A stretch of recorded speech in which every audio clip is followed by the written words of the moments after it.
Let me first explain to you the basic idea behind stability.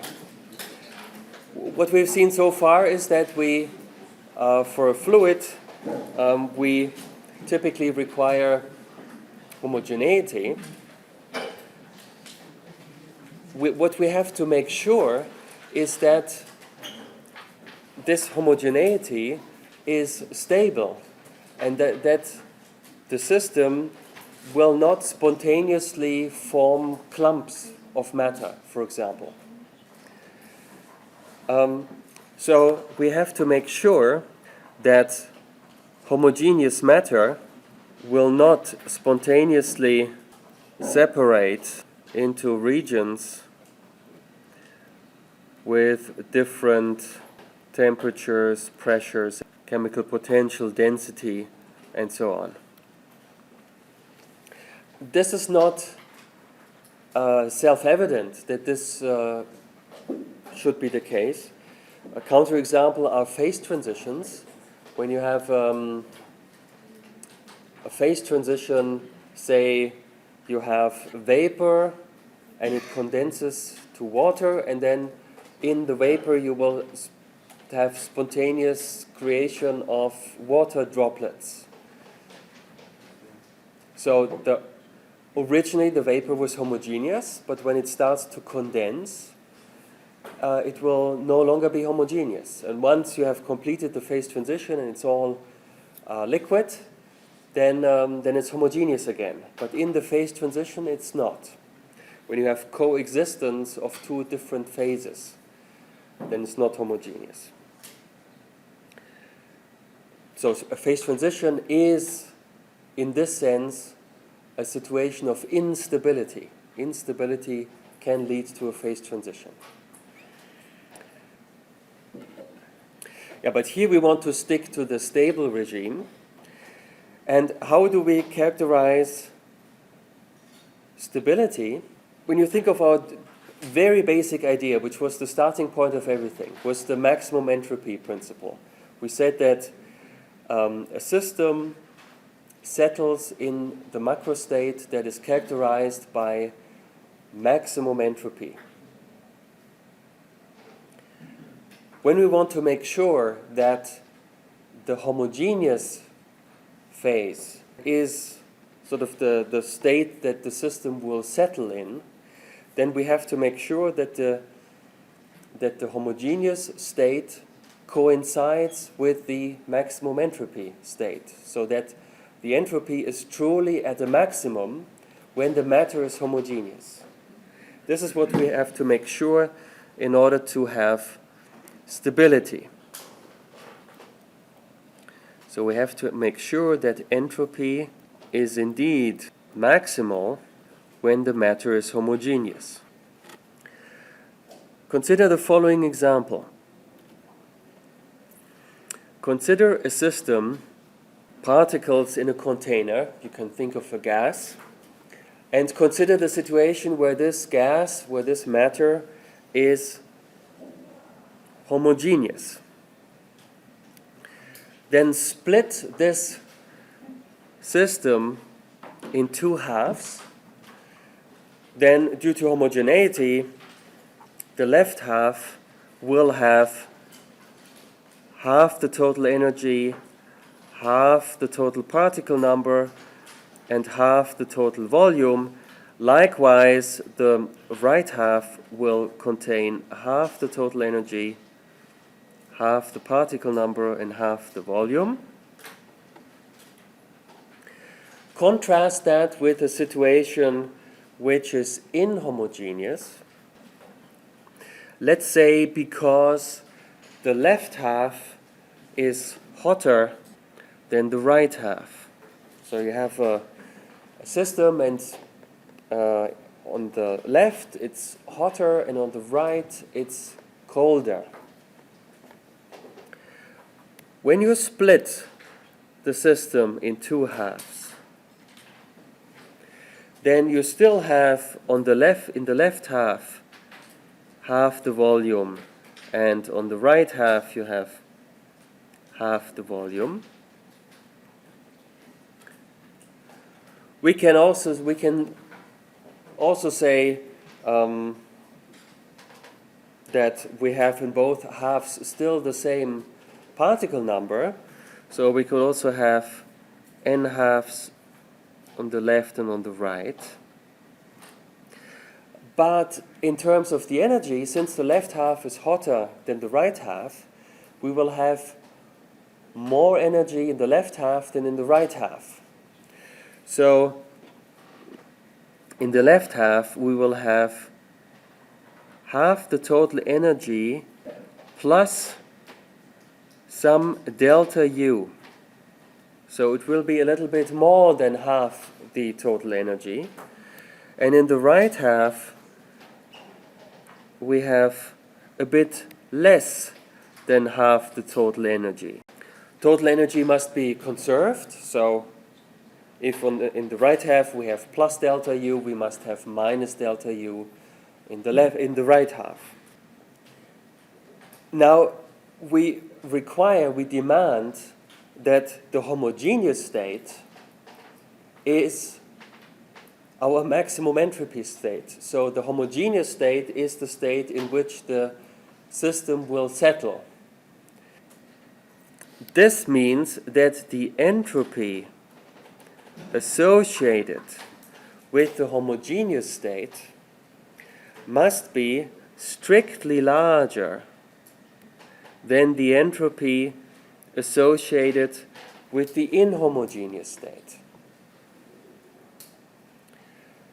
Then, since the system always settles in the maximum entropy state, this will ensure that the system will settle in the homogeneous state, so that the homogeneous phase, the homogeneous state, will be stable.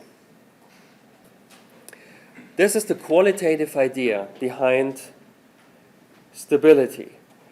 And let's see on the next page how this manifests itself mathematically. We said the entropy of the homogeneous state must be strictly larger than the entropy of the inhomogeneous state. What is the entropy of the homogeneous state? We have the two separate halves. We split them in two halves, so we have the two separate halves. Each half has the entropy S as a function of half the total energy, half the total particle number, and half the total volume. That's the entropy associated with each half, and then we have two halves, so the total entropy is 2 times that. And this must be strictly larger than the entropy in the inhomogeneous case, and there we have to write the entropies for the two halves separately. The entropy of the left half, that's S as a function of U half plus the delta U, because the left half was hotter, half the particle number and half the volume. And the right half, the colder half, has the entropy S as a function of U half minus delta U, half the particle number and half the volume. This is our mathematical stability criterion. We can divide this inequality by 2, write it in this form, and then we can consider the entropy S as a function of, let me call it U primed. U primed N half and V half, where N and V are fixed. And we consider the entropy as a function of U primed. Somewhere in here we have U half. What we have on the left-hand side of the inequality, that is this function evaluated at U half. And this value will be somewhere here. Yeah? So the left-hand side is that point. On the right-hand side, we have the entropy, first of all, at U half plus some delta U. Then on the right-hand side, this term here, this entropy here, will be a point somewhere here. And the third entropy, or the second on the right-hand side, this will be a point somewhere here. So this is that one. So we have in this inequality, we have featuring three different entropies. In all cases, we have half the particle number, half the volume, so we keep that fixed. What varies is the energy. On the left-hand side, we have energy U half, and on the right-hand side, we have U half plus delta U, and we have U half minus delta U. Now, what we have actually on the right-hand side is the average of the two. Now, the average of the two is graphically, when you connect these two with a line, then the average will be this red dot. The inequality says that this red dot is always below the central black dot. And this is ensured if and only if this function here is concave. So this must be, this red dot here must be below the black dot, and this is ensured only if and only if this function S of U primed at fixed particle number and volume is a concave function.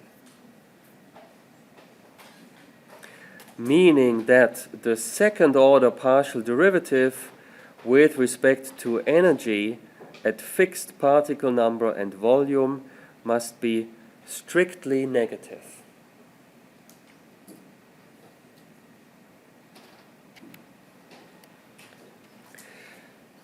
So you find, as a result of this physical consideration, you find a condition for the second order partial derivative of entropy with respect to energy. And this must be strictly negative. You can make an analogous argument for variations of particle number and volume. Now you can split the system in two halves in such a way that, say, both halves have the same energy and the same volume, but you split the particles unevenly. Or you make the split such that you have on the left a slightly different volume from the right, but you have the same energies and particle numbers on both sides. And then you can repeat this argument, and in an analogous fashion, you find the condition that the second order partial with respect to volume at fixed U and N must be strictly negative, and the second order partial derivative with respect to particle number at fixed energy and volume must also be strictly negative.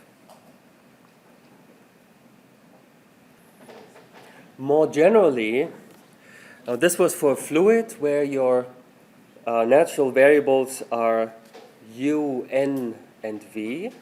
You can also formulate that more generally, you can consider an entropy function S of x1, x2, and so on,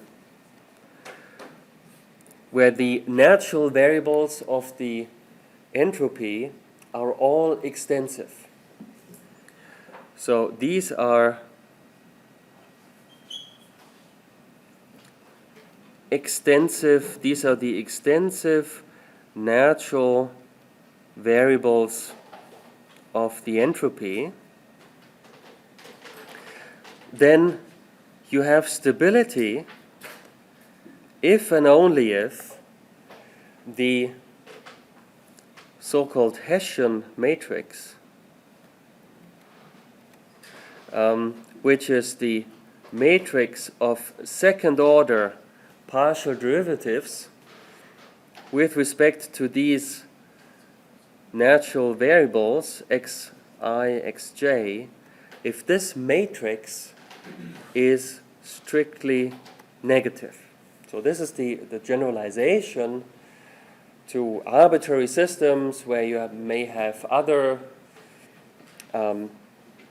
natural variables, say magnetization, you might have that as an additional variable.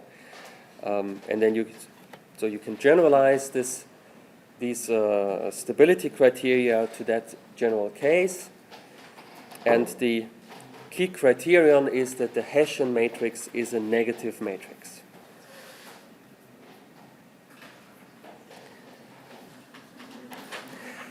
We had already encountered the specific heat in the context of fluctuations.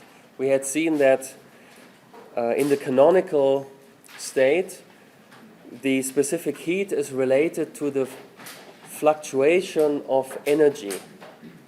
We saw that yesterday. The specific heat also plays a role in the stability criteria for a fluid.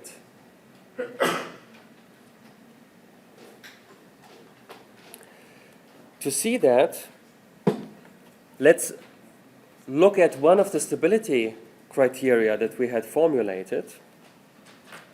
Let's look at the stability criterion that the second-order partial of entropy with respect to energy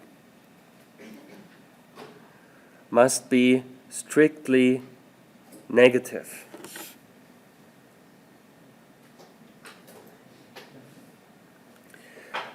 We can first look at the first order partial derivative of S with respect to U, that is beta. So this second order partial derivative is the same as Boltzmann constant times the partial of beta with respect to U at fixed volume and particle number. Another way of formulating the stability criterion is to say that the partial derivative of beta with respect to U is strictly negative.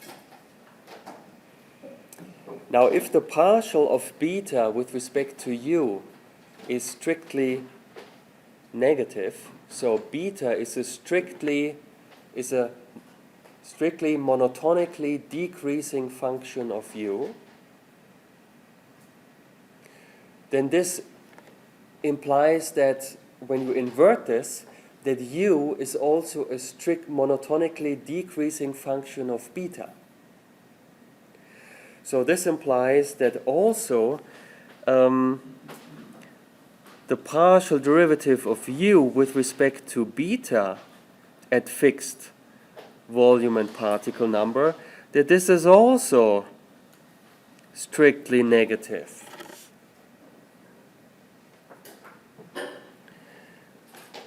And we have to make sure that well, since this derivative is the inverse of the derivative we have in the first line,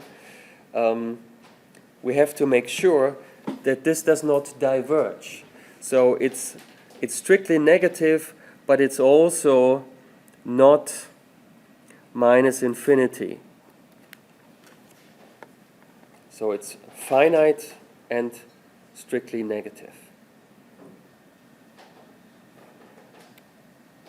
This expression here, the partial of u with respect to beta, this is the same as the partial of u with respect to temperature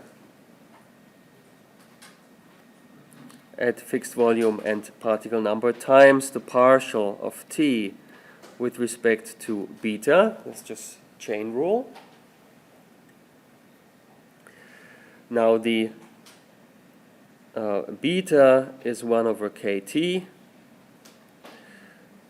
or t is 1 over k beta, and therefore the partial of t with respect to beta, this is minus 1 over k beta squared.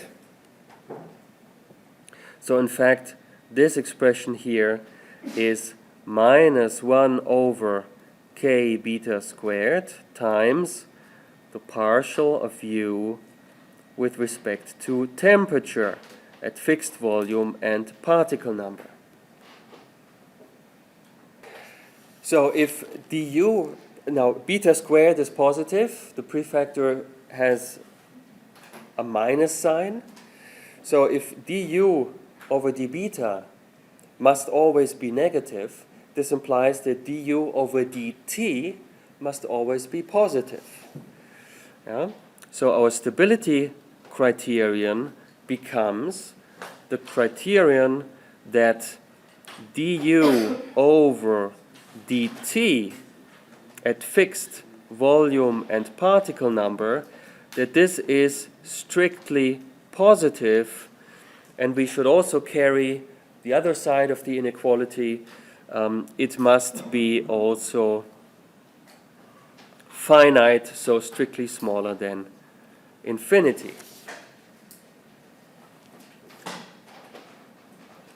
We can finally multiply this by 1 over the particle number, and then you recognize this is precisely the definition of the specific heat that we had introduced yesterday. So this is the specific heat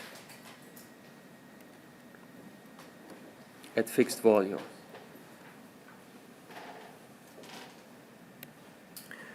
So we find that stability implies that the specific heat must be strictly positive and finite.